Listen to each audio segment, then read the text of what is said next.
And I love the commercials. I know what the commercials mean. I also, if I'm looking and trying to figure something out, I need something to talk to me that might hit me. And it happens on TV because, every time they show a sporting event, they got the pharmaceutical companies back to back to back telling people how to fix the sickness on the same stuff that they sell them. So we get it. Yep, we get it too, Chuck D. And that's why at KBLA Talk 1580, we don't black down. Drop it! Our freedom of speech is freedom of death. We got to fight the powers that be. Fight the power. Fight the power. Shine, flies, no time to waste while it's passing you by. Shine, flies, be patient, 'cause good things happen in time. We gon' get it right. We gon' get it right. We gon' get it right. We gon' get it right. Protests and anthems, yes, we chanting. A movement of people, it's like we dancing to the ministry of. It's the energy of, in memory of them that we love. The trinity of the people, the peace, the power, the truth. We speak the powers even louder. We can say it blacker, we can say it prouder. A woman vice president that went to Howard. Now we talk helping black businesses, and our differences is magnificent. Bringing light to the point where the prisons is. I was so good, life is where forgiveness lives. The ascension is to leave what's left behind and feed the seeds for deeds that bless the mind. Caress the mind and question justify. With you and God in time, I best align. You are listening to A More Perfect Union on KBLA Talk 1580. I'm Dr. Nii-Quartelai Quartey, your host and chief White House correspondent. I'm in touch, and so you be in touch. Follow me on all the social media platforms at Dr. Nii-Quartelai. Just type in Dr. Nii-Q, DRNIIQ, and I pop right on up. Download the KBLA app to listen to us live or on demand, or simply tell Alexa to play KBLA Talk. Last but not least, subscribe to A More Perfect Union podcast. That way you'll never miss an episode. I want to say thank you to everybody who sent me emails and text messages and social media posts and messages everywhere. It's going to take me at least a few days to get back to each and every one of you, but thank you for all the birthday well wishes. I had a lovely birthday. I'm still here in New York City, where I'm joining you now. Yes, thank you, Andy. Had a wonderful birthday celebration. Had a chance to catch two, not just one, two Broadway shows. If you have a chance to make it to Broadway, I know Othello, everybody has Othello on their list, as they should, but you should add two more, at least two more to your list. Purpose, that's starring LaTanya Richardson Jackson, the wife of the great Samuel L. Jackson, delivered an outstanding performance along with Harry Lennox. And you got to see Gypsy. Oh, my goodness. Saw Gypsy today with Audra McDonald. My goodness. I don't think I have ever seen a stage performance like that. I get it. And I've never seen Gypsy before. This is my very first time seeing Audra McDonald. It was amazing. And so be sure to get there and check things out. Now, listen, it's time for you to decide the good, bad, and ugly headlines of the day. It's time for your national news roundup. And kicking us off today, the Trump administration actually admitted that Maryland man that we mentioned last week that was sent to El Salvador prison, well, they were sent there by mistake. NPR is reporting that the Trump administration is getting blowback for confirmed and potential errors in its rush to deport hundreds of men to El Salvador last month. On Monday night, immigration officials admitted to deporting a Maryland man to El Salvador due to an administrative error. An administrative error. That's what they're calling it. Kilmar Armando Abrego Garcia, who lived with his U.S. citizen wife and child, was identified as being on one of 3 deportation flights to El Salvador last month that are the subject of several lawsuits. Immigration advocates claim that those flown to El Salvador did not receive due process. The administration used the 3 flights to quickly deport over 300 men. Over 300 men it accused of being members of MS-13, a gang with connections to El Salvador that originated in Los Angeles, and Tren de Aragua, a Venezuelan gang. They were later moved to CCOT, which is a notorious mega prison in El Salvador. Can you imagine being ripped away from your family, put on a flight, deported to a foreign country, and placed in a mega prison due to an administrative error? Mind you, these are just the ones that we are hearing about. And so when I hear stories like this, I wonder, well, how many more stories are there like this of folks being deported to other countries that we just don't know about? In other news, USA Today is reporting that a GOP senator says that he won't apologize. He won't apologize after telling fired federal workers, a particular fired federal worker, that he deserved it. I'm talking about Senator Jim Banks. He said just today that he's not apologizing for a video spread online showing the Indiana Republican calling a fired federal worker who confronted him on camera over sweeping government cuts a clown who probably deserved to lose his job. The exchange in Washington, D.C. garnered hundreds of thousands of views on Instagram and X. It led some conservatives to praise Banks for, quotes, brutal honesty, and others to question the senator's remarks as thousands of federal workers face mass layoffs under the Trump administration. In a video posted on X just this morning, Banks said that he would not, quote, back down from his comments or support of Trump and the Department of Government Efficiency's federal government cuts, digging his heels in there. Well, I think this is a good time to remind you all that here at KBLA Talk 1580, we've launched an initiative called Fired But Not Forgotten, the Testimony Project. And we intend to lift up the stories of federal workers, particularly Black federal workers, who have been of these mass firings. This is our go at investigative storytelling. We know that your stories matter, your contribution to our nation matters, your contribution to our communities matter. And so email us at info@smileyAudiomedia.com. That's info@smileyAudiomedia.com to share your story. We just might feature it here on A More Perfect Union or on some of the other shows here on KBLA Talk 1580. Also use the open mic feature on your KBLA app to record your story and send it in. You can share it on the record or off the record, but please, by all means, tell your story.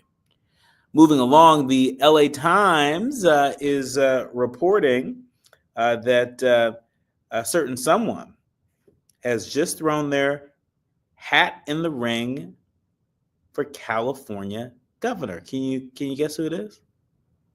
Who do you think it is?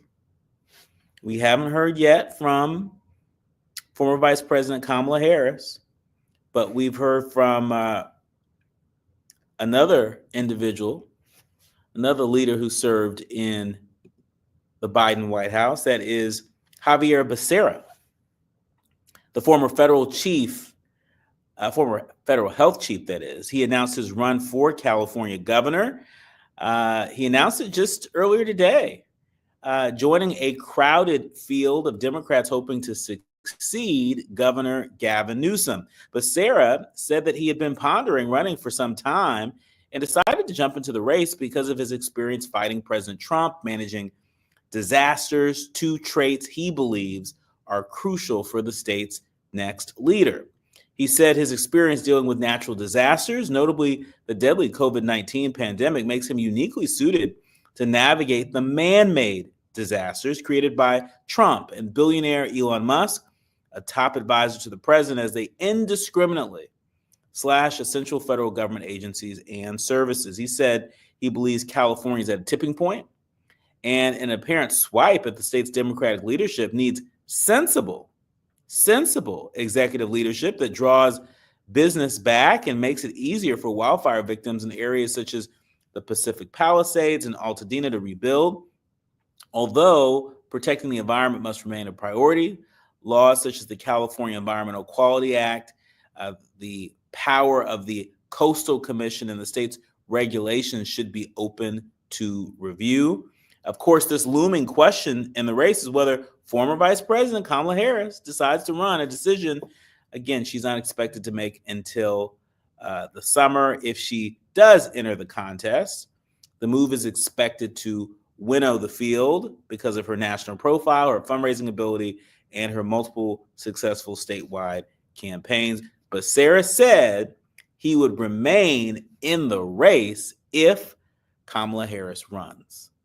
Now, that's different from what Katie Porter, who's also running for governor, it's different from what she said. And so the California gubernatorial race continues to shape up. In other news, have y'all been paying attention to TikTok? Because the clock is ticking with TikTok. Amazon placed a bid on TikTok as the deadline looms.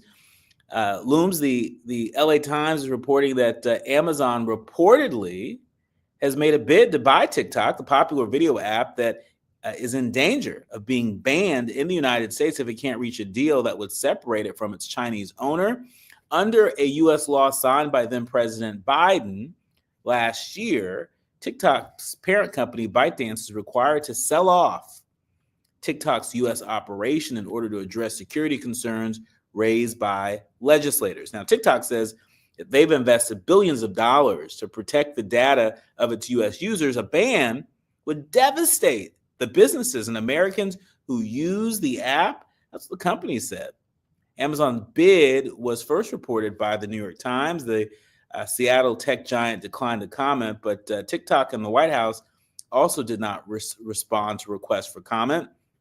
The original deadline for a deal was January 19th. But then, did y'all remember President Trump? He extended it to April 5th.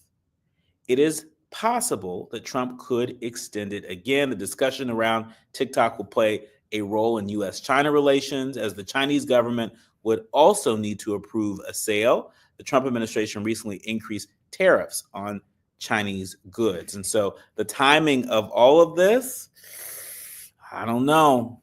I don't know what this is looking like, but the drama for sure continues. When we come forward, I'm delighted to welcome back to the show a friend and a Democratic strategist, Isaac Wilson, representing the great state of South Carolina.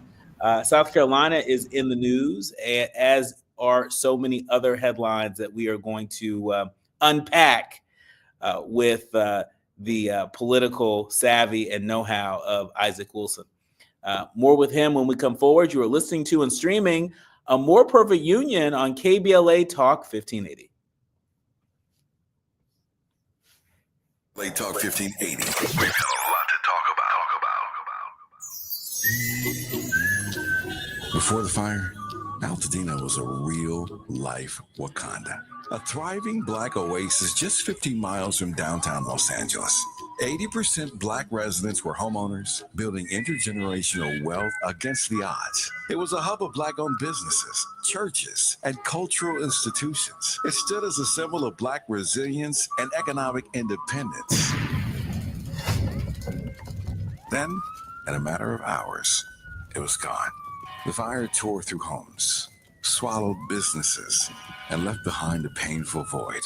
But was it just an unstoppable act of nature, or was negligence involved? Did officials ignore early warning signs? Were the response efforts delayed or insufficient?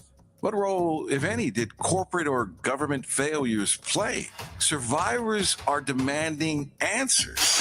Don't miss our KBLA Talk 1580 Town Hall. The Eden Altadena Fire, 100 days and counting, on Wednesday, April 16th, 4 to 6 p.m. at the Robinson Park Recreation Center. 1081 North Fair Oaks in Pasadena. Join Dominic DePrima, Nii-Quartelai Quartey, James Farr, Tavis Smiley, and a panel of survivors, community leaders, and experts as we commemorate day 100 since the wildfires flared up. And we discuss where we go from here. It's KBLA's Eden Altadena Fire, 100 Days and Counting Town Hall, Wednesday, April 16th, 4 to 6 p.m. at the Robinson Park Recreation Center in Pasadena. Light refreshments to follow. Admission is free, but sign-up is required at our KBLA1580.com website. This is a community call to action, brought to you by KBLA Talk 1580 and Quinn Emanuel Trial Lawyers. At KBLA Talk 1580, we've got your black. Attention. If you owe money to the IRS, this is an urgent message. The IRS is cracking down by sending out collection letters, garnishing paychecks, seizing bank accounts, and putting liens on homes and businesses. They call it enforced compliance. And you better watch out, because penalties and interest on unpaid taxes compound daily, making it even harder to get out of debt. Don't let tax debt destroy your life. You need to call Optima Tax Relief, America's #1 tax resolution firm. They're experts in taxpayer assistance programs that can save you thousands if you qualify. A+ rated by the Better Business Bureau, Optima's resolved over $1 billion of tax debt for their clients. Let them fight on your behalf, helping to put your tax problems to rest. Call now for a free consultation. Call 800-919-9077. 800-919-9077. 800-919-9077. Optima Tax Relief. Some restrictions apply. For complete details, please visit OptimaTaxRelief.com. Hit me! National News The Consequence. Informed opinion. And analysis beyond the headlines. You're listening to A More Perfect Union on KBLA Talk 1580. You are listening to and streaming A More Perfect Union on KBLA Talk 1580. I'm Dr. Nii-Quartelai Quartey, and that gentleman right there on your screen is Isaac Wilson. He's a Democratic strategist and former Democratic Party chair representing Florence County, South Carolina. He is here with us today. Welcome to the show, my brother. I'm glad to be here. Glad to be back. Glad to see you. You're getting younger every time I see you. Thank you, Keels. Listen. I'm 41 and feeling strong. Senator Cory Booker is much older than me, and I'm not sure if I could, bring the fire that he brought to the floor of the United States Senate, really breaking the record for a marathon speech during yesterday's time on the floor. We know that this has now led to people talking about Booker 28. USA Today reporting that the New Jersey senator meets the moment for Democrats, but is another White House bid in his future? What say you? I think it is. I think you don't have a 2028 without Cory Booker, who is a great son of New Jersey, and he is a stepson of South Carolina because he comes to South Carolina when we call on him. So we love him here in South Carolina. Nobody tells a story like Cory Booker. If you've ever been in front of him and he told you a story, it grips you and it makes you feel like you were there. So it's nobody else to tell the story of why we need Democrats in office and why Donald Trump has to leave than Cory Booker. And he hit it on the head, surpassing Strom Thurmond, who is hails from South Carolina. So he did his thing, and I just don't see a 2028 without Cory Booker. Interesting. Again, a record-breaking 25 hours, and 25 hours and 5 minutes to be exact.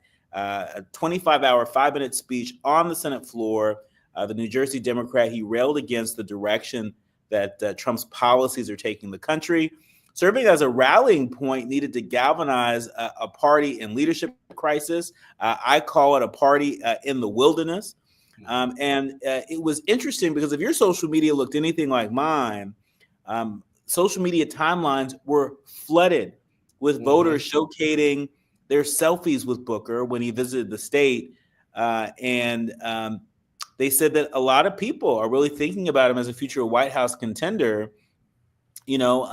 Listen, there are folks out there that say that was nice. There's some people that say that was just very performative, right? And technically wasn't a filibuster because No he bill was wasn't up blocking for any legislation. He wasn't blocking any nominations. And when I hear that, I say, okay, point taken. However, he was able to cut through the noise. He was able to own the news cycle. We're not talking about Trump as much today, in part because we're talking about Cory Booker and him really taking to the Senate floor and laying it out for the people. That on top of Tuesday's election, where Democrats were victorious in the race for the Supreme Court in Wisconsin. Where you had, a woman justice take on the richest man in the world, Elon Musk, who poured millions to the race to support her opposition, and she came out victorious. And so yesterday was one of the best days for Democrats, certainly I've seen since the inauguration. What say you? Yeah, I think we're getting through the red tape and saying, hey, this is where we need to plant our feet, and that we still have some races around this country that we can go win and still make a difference. And I think that's what we need to be focused on. I don't think we need to talk about Donald Trump as much. Let the news handle that. Go and do the work that the people elected you to do. Go back to your hometown, see who else you can win, see what seats we can pick up and change. That's where we need to focus our energy, but still tell the story now. Tell the story of why we want to elect these people, but leave Donald Trump where he is. Leave the media to tell you what he's doing, and don't be so focused on that. The only thing you can really do is go tell a story and cast a vote. That's all you can do. And so we don't want to make ourselves look like fools in chasing Donald Trump. Because he's going to do what he does. He's going to do the dog and pony show, and the news will be there for that. But go and win the races and do what the people elected you to do, and that is represent them. And Isaac, just to put a finer point on it, I mean, you're on the ground in an important state for Democrats, South Carolina, and you know how to cobble together a call to action that reaches people and takes that energy and channels it into something that helps to power a campaign. Booker's speech raked in more than 350 million likes on his TikTok account. It was watched by more than 100,000 people on YouTube, and his office reportedly received up to 28,000 voicemails. That doesn't even include the shout out from John Bon Jovi, who is a native of New Jersey, who is quite proud of Cory Booker. With those kind of metrics, what should be the next step for Senator Booker and his team? What should be the next step for the Democratic Party in terms of converting that interest into something that can help power the movement to get the Democrats out of the wilderness? One of the things I think they should do is have Cory Booker every week in front of a news cycle, 1 day a week. They should also have him do a sit down once a week, telling what's going on at the State House and what's going on in the Senate, and just let the people know if he got that, maybe it can carry over to that, and then let him start traveling around the country, having these town halls, again, telling the story of the weekly events that's going on in the Senate. Not so much about Donald Trump, but this is what's going on in the Senate. This is the bill that's up. This is how it will affect you. People want to know how things affect them. They don't care about Donald Trump in the White House going crazy. How does that affect me here in Florence? Because I still get my paycheck. I still go to the grocery store. So what is that dog and pony show doing for me? I don't care about that. But make them listen. Go do that town hall here in South Carolina. Go down to Louisiana. Go over to Kentucky. Go over to California and have those town halls and let those people know why it is important that Democrats are elected to office. And I think he has great momentum to do that. Yeah, I agree. I think he has a lot of momentum. I think Democrats have momentum that they didn't have a week ago, and I hope they're wise with what they do with it. They have that momentum in part, again, because of Democrats winning this Wisconsin race for the Supreme Court. Democrats were tasting an unfamiliar triumphant experience Wednesday after the election for a vacant Wisconsin Supreme Court seat turned into an emphatic repudiation of Elon Musk, Donald Trump's richest supporter and key ally. Musk endured a wave of gloating on Twitter and X, and rightfully so. You know, a Trump-endorsed judge spent $25 million supporting. Trump-endorsed judge, he spent $25 million, but lost by 10 percentage points to Susan Crawford, whose victory sustained a 4-3 liberal majority on the court. This is a rare repudiation. I mean, we're not even at the 100-day mark. And one thing is very clear. Folks in Wisconsin, they don't want outsiders coming in spending a whole lot of money telling them who their judges should be. Yeah, Wisconsin people do not play that. And so this right here was saying, don't do it that way. Don't come in here and try to buy our vote. Don't come here and try to buy our people. We're going to vote where our best interests lie. And they're looking for a new congressional seat there to draw the red line, to draw the lines there. So they're going to vote to where they think they're going to get a fair share of what their vote means and what the people on the ground are saying there. So definitely don't bring that to Wisconsin.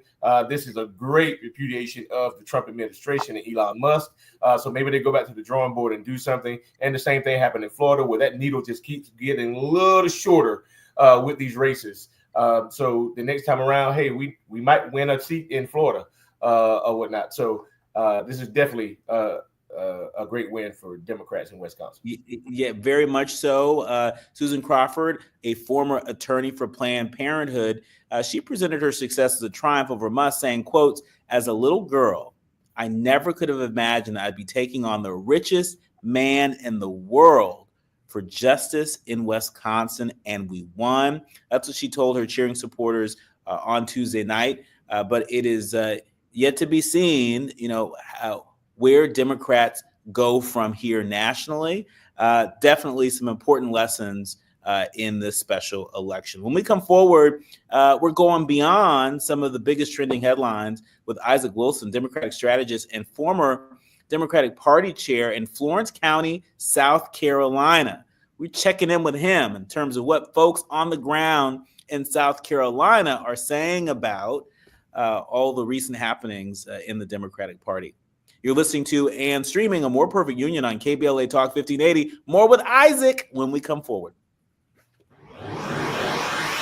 If you're looking to be engaged, enlightened, and empowered about issues related to national politics, elections, identity, culture change, and social justice, you tuned into the right place. A More Perfect Union continues when we come forward. The wind is blowing cold. Have we lost our way tonight? Have we lost our hope to sorrow?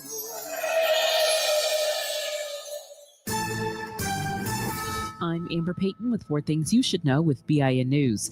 Black House Minority Leader Hakeem Jeffries says President Trump's new tariffs will hurt the economy, not help it. He called Liberation Day a, quote, recession day, end quote, accusing Republicans of raising costs instead of lowering them.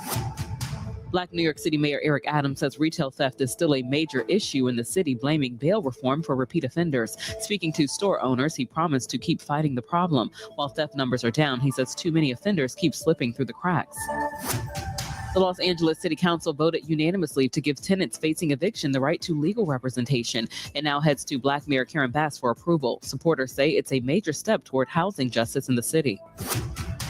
And Yale University is requiring department heads to report all DEI efforts, sparking concern among faculty. The surprise survey aims to assess how federal orders may impact these programs. Get BIN News on demand 24/7 on the iHeartRadio app. Hawaiian Gardens crash on the 605 northbound before Carson Street, blocking the left lane. Delays all the way out of Los Alamitos from Catella. Culver City stall on the 405 southbound before Washington. Middle lane is blocked. Delays out of West LA from Wilshire Boulevard. Also heading into Dodger Stadium, very tough. It's bobblehead night. That South 5 loading up out of Burbank from Alameda. Beyond Elysian Park, you remain on the brakes all the way to the 605. And North 5, also a huge mess out of Norwalk from Rosecrans, traveling back towards the 2. Imagine a photograph of your favorite place in California. Then right in the middle of it, one piece of litter. Litter has no place in our lives, not one piece. Together, let's change that. Clean California. Zero litter is the goal. CleanCA.com. This is the KBLA Sports Minute with Ray Richardson. Here's the major question facing the UCLA women's basketball team as they prepare for their Final Four matchup Friday against Connecticut. If the game comes down to decisions and adjustments, can UCLA coach Corey Close outcoach Gina Auriemma? On paper, the coaching battle looks like a mismatch. This is the first time Close has taken a team to the Final Four. Friday's game represents the 24th time Auriemma has led UConn to the Final Four. Auriemma has won 11 national titles at UConn and has had 6 undefeated seasons. Auriemma's experience with championships on the line is part of the reason why UConn is an 8.5-point favorite. How Close handles this pressure-packed moment could be a deciding factor for UCLA in their first Final Four appearance. UCLA and UConn tip off at 6 p.m. Friday night, live coverage on ESPN. No debates, no speculation, just the info you need. That's your KBLA Sports Minute. I'm Ray Richardson. More news, opinions, and conversation when we come forward on KBLA Talk 1580. Yeah, y'all, come on. Come to drums. At KBLA Talk 1580, we fight the power every day. Yeah, gotta give us what we want. Gotta give us what we need. Hey. I listen to KBLA and I love the commercials. I know what the commercials mean. I also, if I'm looking and trying to figure something out, I need something to talk to me that might hit me. And it happens on TV because, you know, every time they show a sporting event, they got the pharmaceutical companies back to back telling people how to fix the sickness on the same stuff that they sell them. So we get it. Yep, we get it too, Chuck D. And that's why at KBLA Talk 1580, we don't black down. Drop it. Our freedom of speech is freedom of death. We got to fight the powers that be. Fight the power. Fight the power. Fight the power.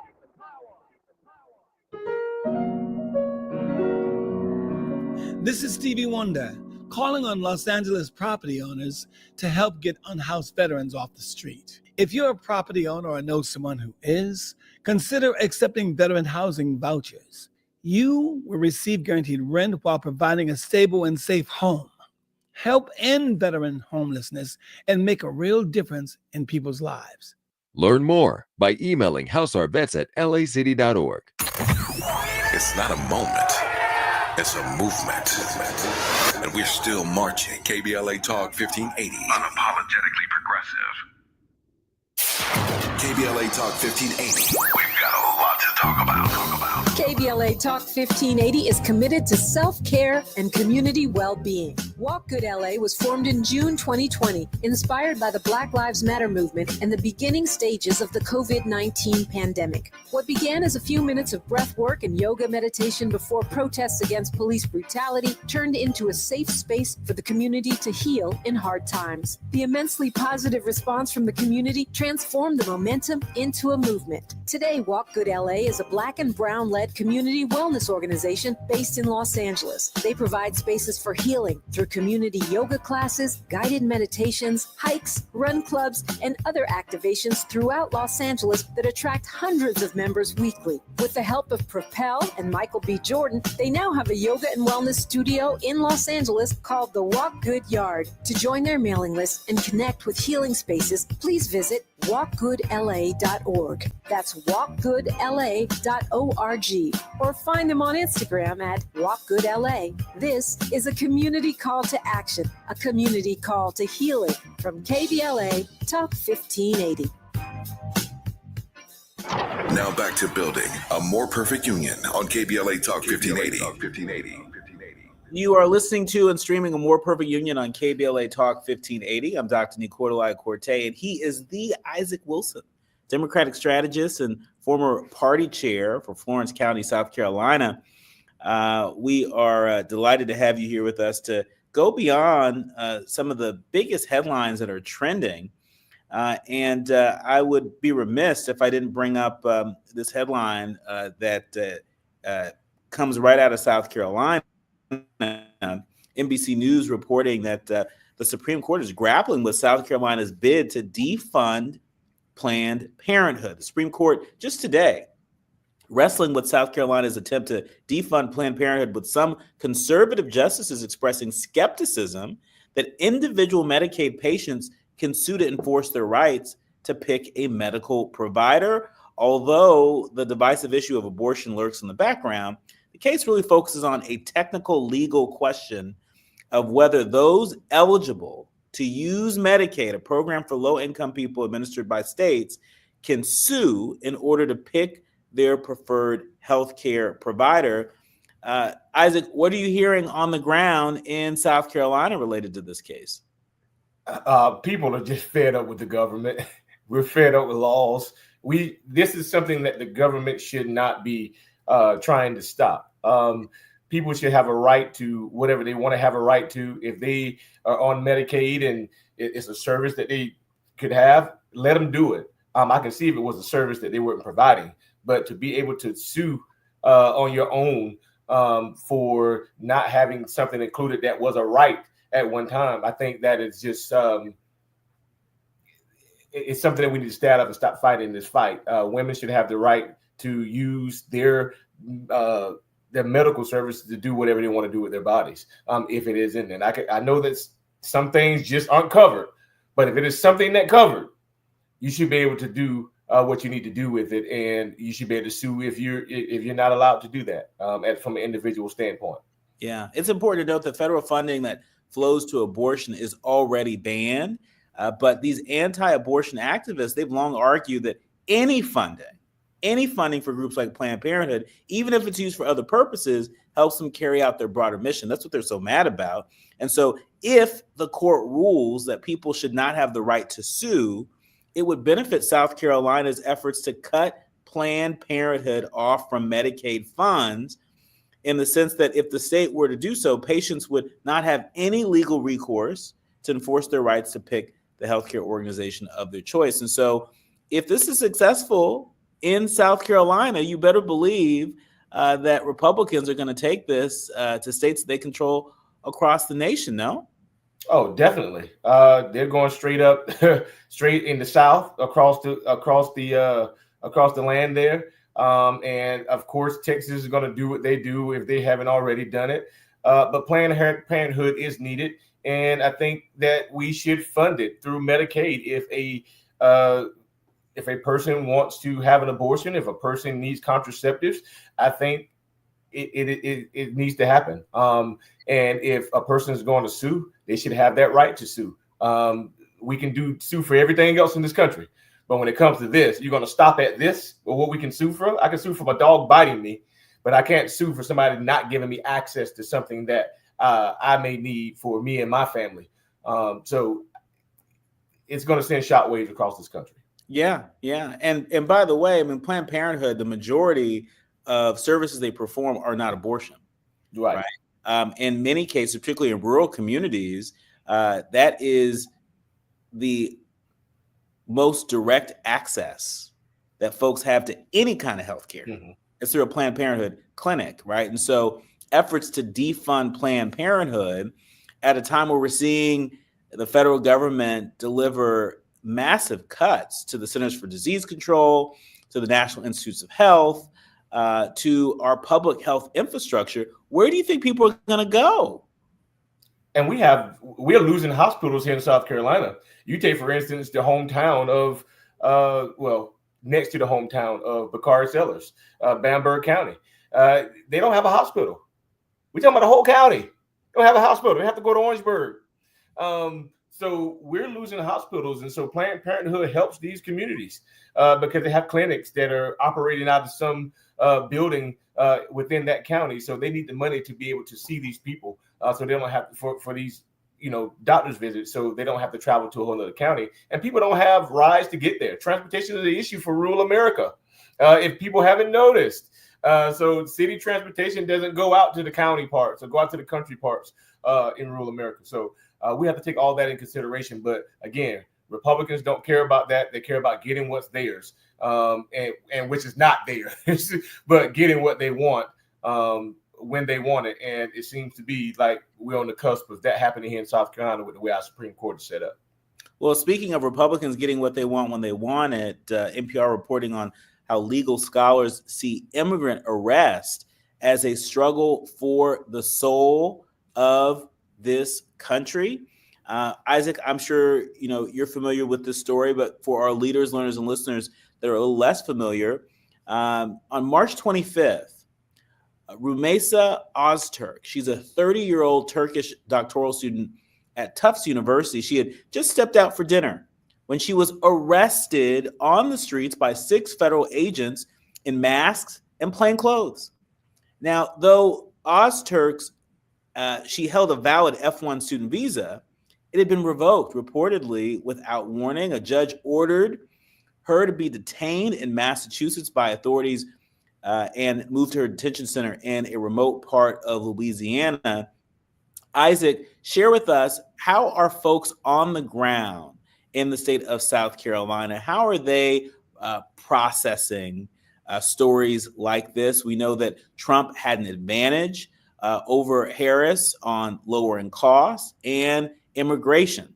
But I suspect a number of voters, right, left, and center, didn't believe they were voting for this kind of federal government action, this haphazard action, quite frankly, snatching people off of the streets and putting them in unmarked vehicles and shipping them across state lines. How are folks in South Carolina processing this? We're nervous and scared. We had ICE here in Florence County a couple of weeks ago, and they tried to go in our schools. And so our superintendent said, no, we're not even going to let that happen. So you have to bring a warrant or bring somebody else, but we're not letting you take these children out of these schools. So we're scared, just like any other state. It's to the point where you don't know who's who. If you're coming in an unmarked car, you come in with no badges, and you're just in plain clothes. Are you here to kidnap me and take me somewhere? Or is this really from the government? So you have people that will act as imposters. So we need to do a better job. If they are going to do this, they need to do a better job, have a better system of this. But we shouldn't be taking people off the streets. We shouldn't be, if they have a valid reason to be here, a valid visa, let these people stay. They did it the right way. So whatever your problems are with whoever you have them with, those people have nothing to do with that. We're a free country in America. We can stand with Israel. We can stand with Palestinians. We have a free right in this country as a freedom of speech to do what we want to do in regards to that. And so that shouldn't be a reason why we go snatch somebody off a street because you don't agree with their stance. And so we all are scared, and we don't know what to do because you're going to go with them because there's 6 people probably to 1 out in public. So we don't know how we're going to solve this issue. Apparently the U.S. Senate has some breaking news at the moment. USA Today is reporting that the Senate has rebuked Trump on the Canada tariffs, with 4 Republicans joining Democrats. Again, USA Today reporting that 51 senators, including 4 Republicans, just voted to end President Trump's tariff on Canadian goods in a bipartisan rebuke of the administration's trade policy. It comes just hours after Trump implemented 10% across-the-board tariffs on imports and additional reciprocal tariffs on goods from 60 countries, a significant escalation in the global trade war. The vote marks the first substantive bipartisan pushback to Trump's policies since he took office just over 2 months ago. The resolution put forward by Senator Tim Kaine, a Democrat of Virginia, would end an emergency order that Trump declared in February over concerns about fentanyl crossing the border with Canada. That order has been used as the basis for 25% tariffs on Canadian goods. Does this mean that Trump's first 100-day honeymoon is over, at least in the United States Senate? I wouldn't say it's over, but I will say this is a great start, and this puts him in a little slower position. He's not going to go as fast anymore, trying to just run things off. This does stop him in his tracks to slow him down a little bit. This is what America needs. We need you to put the American people first, because what's in their purses and what's they're able to spend. That's what's important to them, not rising the cost for the quality of life of people in this country. And so this right here shows us that there are still good Republicans out there who think about Americans and who will put their country first before putting loyalty to Donald Trump first. And to all those Democrats in the Senate, you've done well, keep doing well, keep holding the fort down for the people in this country. Well, I mean, at least we're seeing this on this particular issue related to tariffs. There are so many other issues I know folks would like to see the United States Senate check Trump on, particularly when it comes to snatching students off the streets and deporting them. When we come forward, though, we're going to switch gears a little bit. Isaac, I can hear a little bit of your South Carolina accent, but I wonder if you can hear my California accent. Do I have a California accent? Yeah, it's a little polished. Yeah. Is that what we're English? Well, I was gonna say it's hella complex, but we'll explain more when we come forward. You're listening to and streaming A More Perfect Union on KBLA Talk 1580. More with Isaac Wilson. Striving to make America a nation as good as its promise. This is A More Perfect Union on KBLA Talk 1580. We've got a lot to talk about. Are you having trouble hearing? Hearing loss can devastate the quality of your life. Now, there's an affordable fix for you or your loved one. Rated the best hearing aids of 2025 by Forbes Health, Audion Hearing has the highest quality hearing aids at the lowest prices, just $189. I actually like them better than my old $5,000 hearing aids. I could not believe how my hearing and life changed. Join over 1 million happy customers by going to audionhearing.com. That's AUDIEN hearing.com. Military veterans and active duty service members, you could become a certified cyber warrior with just 12 weeks of training at My Computer Career. Cybersecurity specialists are in high demand, and IT pros with these skills often enjoy abundant opportunity and a great lifestyle. Protect our people, liberty, and treasured institutions from cyber threats. SkillBridge and other VA benefits are available to those who qualify. Learn more at mycomputercareer.edu/CWP. That's mycomputercareer.edu/CWP. KBLA Talk 1580. We've got a lot to talk about. KBLA Talk 1580 reminds you that we keep us safe. The Live Your Life organization mentors young women, helping them break negative mindsets and see beyond their surroundings. Through career exposure and hands-on training, they're encouraged to think big, stay focused, and make positive choices. Founded by Nikisha Mama Boo Smith, who transformed her life to become a community leader. Live Your Life is changing lives, but they need your help. They're raising funds to keep their new building open and expand their program. Your donations will support food, clothes, hygiene products, and holiday giveaways. Visit liveyourlife32.com. That's LIVEYOLIFE32.com to help today. This is a community call to action from KBLA Talk 1580. Yeah. The California Crusader newspaper would like to thank all of our subscribers for their support throughout the years, proudly serving the South Los Angeles and South Bay areas for more than 40 years. The California Crusader is a multicultural, Black-owned, adjudicated newspaper that focuses on providing newsworthy information to the people in our community. We're constantly looking for ways to assist businesses in our community to connect with our subscribers. We provide low-cost, effective ways to promote your business with our reasonable and affordable advertising rates. You can participate by suggesting, sharing, and submitting your stories on the California Crusader newspaper Community Share Facebook group page, or visit our website at cal-cruise-news.com. That's cal-cruise-news.com. Then click on the Submit Now button located on the top right corner of the homepage, or text CCN to 42828. Again, text CCN to 42828. The California Crusader newspaper, working together to build a better community for our future. Subscribe today. We face tragedy, but we don't fall into despair. We continue our work to build a more perfect union. You are listening to and streaming A More Perfect Union on KBLA Talk 1580. I'm Dr. Nii-Quartelai Quartey, and I think he's still there. Isaac Wilson is a Democratic strategist. There he is, Democratic strategist and former party chair for Florence County Democrats in the great state of South Carolina. I was teasing Isaac earlier because Isaac clearly has a South Carolinian accent, in my view. I hear it. Yeah, definitely. And as often as we talk, apparently he hears my California accent, which he describes as what? Proper and professional, at all times, even when you're joking.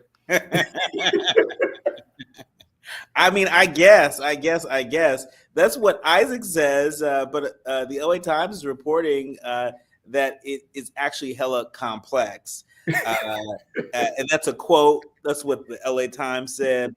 I don't want to catch an FCC case off of that. But what does a Californian sound like? Can you tell if someone was raised in the Golden State or moved here later in life? Those who only know our dialect from our many pop culture exports may hear us in their heads as a mix of Valley Girl, Surfer Dude, and Saturday Night Live's classic sketch, The Californians. But in reality, our supposed accent is largely a figment of our collective imaginations, at least according to Norma Mendoza Denton, a professor of anthropology at UCLA. Now, the stereotypical sounding Californian is widely known, but actual research in our state's accent is relatively new. I didn't know this, but for one thing, our big state became the populous place it is today because of a lot of different people, a lot of different migration patterns here. I mean, we had Native Americans here, we had Spanish colonizers, the gold rush was here, the Second Great Migration, the Dust Bowl era, to waves of Asian immigrants.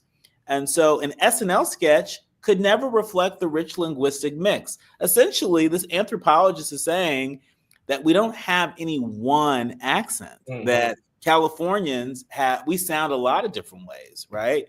And I especially imagine when we get revved up, when another Californian, Kendrick Lamar, when he says we got to squabble up, we may sound a little bit different. Well, I think it's about what end of California you live on. Like us in South Carolina, I'm country. We're from Florence, the PD area. But when you go down to Charleston, you go down to King Street, Charleston, Beaufort area, it's all geeky. It's a little twang to their voice. So I guess it's about what part of the state you're in that you'll get the difference in the dialect. And I guess you're being from LA area. I'm living there for a long time. Hold up, bro. I'm from the Bay Area. Oh, being from the Bay Area. I put the Bay Area and LA as the same people, but I know you're not. I call LA home, but the Bay is my natural habitat. That's where I was born and raised. And so, when you talk like Barry Bonds, you remind me of the way Barry Bonds speak. That's how you speak. It's proper. It's professional. I certainly don't play like Barry Bonds. You don't, yeah. You don't want to see me with a baseball bat.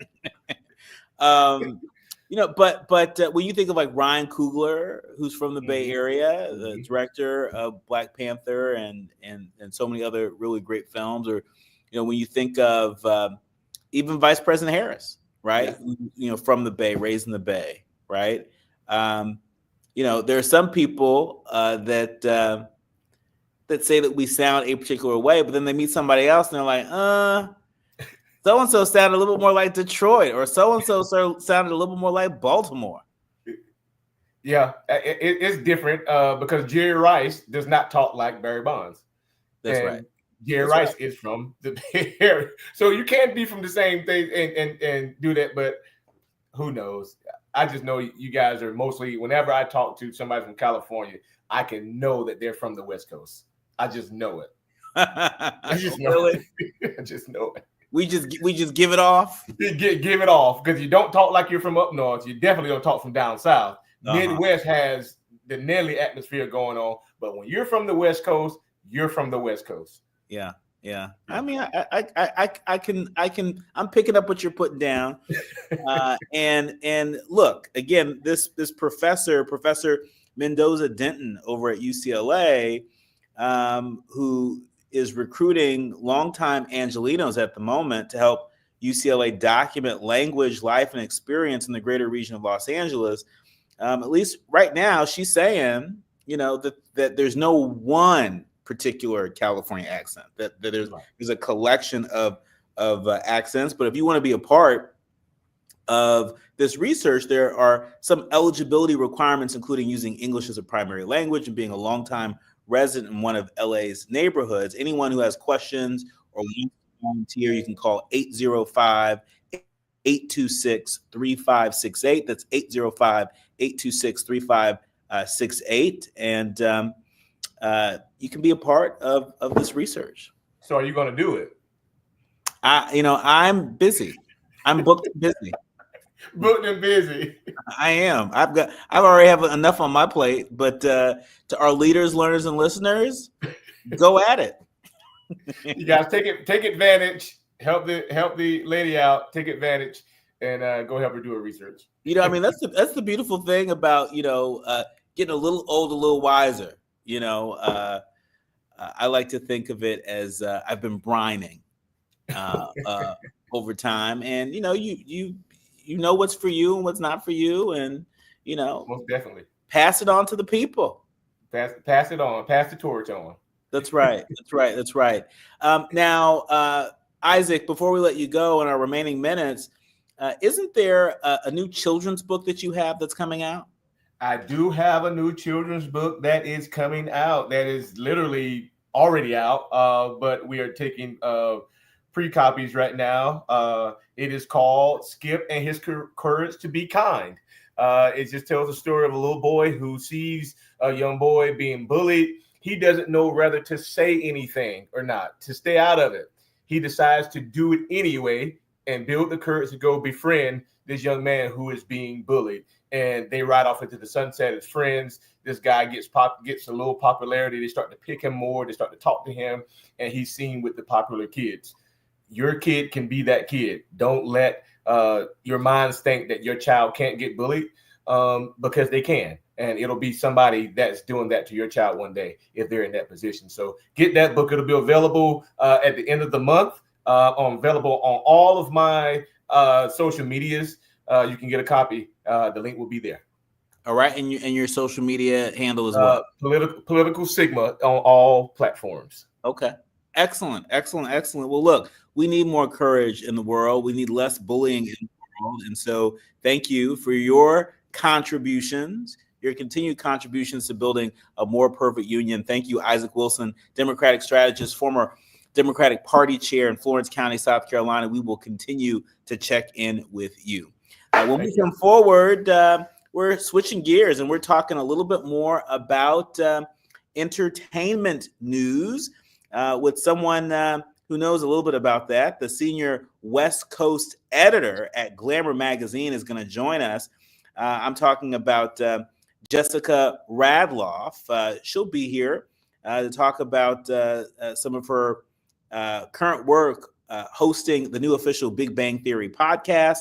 We'll also get into some of the trending headlines in the entertainment world. You are listening to and streaming A More Perfect Union on KBLA Talk 1580. KBLA 1580 Santa Monica.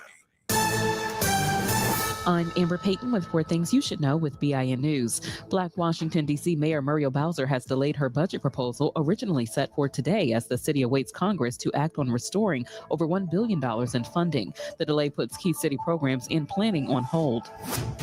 African-American Tiffany Henyard lost both her roles as Dalton, Illinois mayor and Thornton Township superintendent in Tuesday's elections.